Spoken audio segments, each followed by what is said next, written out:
সুপ্রিয় দর্শক মণ্ডলী, চাঁদপুর সরকারি জেনারেল হাসপাতালে গাইনি চিকিৎসক ডাক্তার শামসুন্নাহার তানিয়ার অনেক অনিয়মের কথা আপনারা শুনে এসেছেন।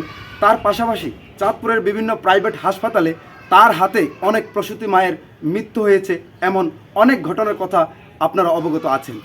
আমরা ইতিপূর্বে খবর নিয়েছি যে তিনি চাঁদপুর সরকারি জেনারেল হাসপাতালে যে সময়ে চিকিৎসা সেবা দেওয়ার কথা তিনি সেই নিয়মিত হাসপাতালে আসেননি।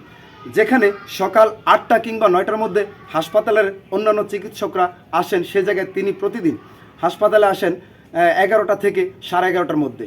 তো তিনি হাসপাতালে গিয়েই তেমন কোনো রোগী না দেখেই তিনি আবার হাসপাতালের সামনে থাকা যেসব প্রাইভেট ডায়াগনস্টিক সেন্টার রয়েছে সেগুলোতে গিয়ে তিনি প্রাইভেট রোগীদের চিকিৎসা সেবা নেন। আর তেমনই একটি ভিডিও চিত্র আপনাদের সাথে শেয়ার করতে যাচ্ছি। সুপ্রিয় দর্শক, আপনারা দেখতে পাচ্ছেন যে যেই সময়টিতে তিনি চাঁদপুর সরকারি জেনারেল হাসপাতালে রোগীদেরকে চিকিৎসা সেবা দেওয়ার কথা, সেই সময়ে তিনি কিন্তু হাসপাতালের সামনে থাকা যেসব প্রাইভেট ডায়াগনস্টিক সেন্টার রয়েছে সেগুলোতে থেকে কিন্তু তিনি বিভিন্ন প্রাইভেট রোগী দেখে বেরিয়ে যাচ্ছেন। আর এমনিভাবেই তিনি প্রায় প্রতিদিন হাসপাতালের দায়িত্ব অবহেলা করে চলেছেন। খবর নিয়ে জানতে পেরেছি যে গত শনিবারও তিনি বেলা 11:22 হাসপাতালে প্রবেশ করেন।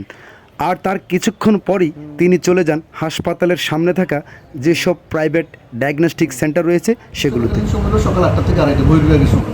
এই সময়ে কোনো ডাক্তার আমরা যে কোনো প্রাইভেট হাসপাতাল বা ডায়াগনোস সেন্টারে যেতে পারবেন, যে ব্যাপারে আমাদের একদম সর্বোচ্চ নির্দেশনা দেওয়া আছে। ঠিক আছে, যদি কারো বিরুদ্ধে এরকম অভিযোগ আসে সেক্ষেত্রে আমার তাকে জবাবদিহিতার আওতায় আনবো।